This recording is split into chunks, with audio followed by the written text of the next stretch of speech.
মুন্সিগঞ্জে মেঘনা নদীতে ট্রলার ডুবিতে নিখোঁজদের মধ্যে 18 জনের বাড়ি পাবনার ভাঙ্গুড়া উপজেলার খানমরিচ ইউনিয়নে।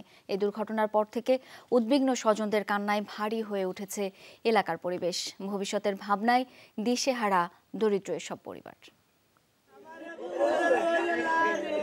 কারো অপেক্ষা বাবার জন্য, কারো বা স্বামী সন্তানের। কিছুতেই থামছে না স্বজনদের কান্না। মুন্সিগঞ্জের মেঘনায় ট্রলার ডুবিতে নিখোঁজদের মধ্যে 18 জনের বাড়ি পাবনার ভাঙ্গুড়া উপজেলার খানমরিচ ইউনিয়নে। দিন দশেক আগে মাটি কাটার কাজে তাদের নারায়ণগঞ্জ নিয়ে যান স্থানীয় এক শ্রমিক সর্দার। মাঝে মধ্যে মোবাইল ফোনে যোগাযোগ থাকলেও দুর্ঘটনার পর থেকে তাদের খোঁজ মিলছে না। দুই ছেলে 10 দিন ধরে এক জামাই 10 দিন আগে কাজে লেগে গেছে, তাকে খোঁজ পাওয়া যাচ্ছে না। আমার স্বামীকে আমি জান ভিক্ষে চাই, আমি আসল পাইতে জান ভিক্ষে চাচ্ছি আল্লাহর কাছে। উপার্জনক্ষম ব্যক্তির খোঁজ না মেলায় দুশ্চিন্তায় এসব দরিদ্র পরিবারের সদস্যরা। ভবিষ্যতের ভাবনায় দিশেহারা তারা। আর বেটা থেকে ফোন দিয়ে কারো থেকে ঢোকে না।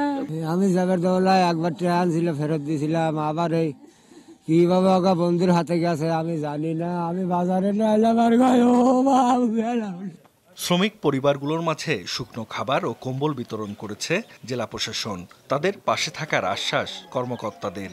নৌ পুলিশের সহায়তায় এখন অভিযান চালিয়ে যাচ্ছেন এবং এখনো পর্যন্ত আপনার যে ডুবে গেছে যে ট্রলারটা, সেটা ট্রেস করা যায়নি, এখনো খুঁজে পাওয়া যায়নি। জেলা প্রশাসক স্যার আমাকে বলেছেন আমাদের সার্বিক সহযোগিতা অব্যাহত থাকবে নিখোঁজদের পরিবারের প্রতি।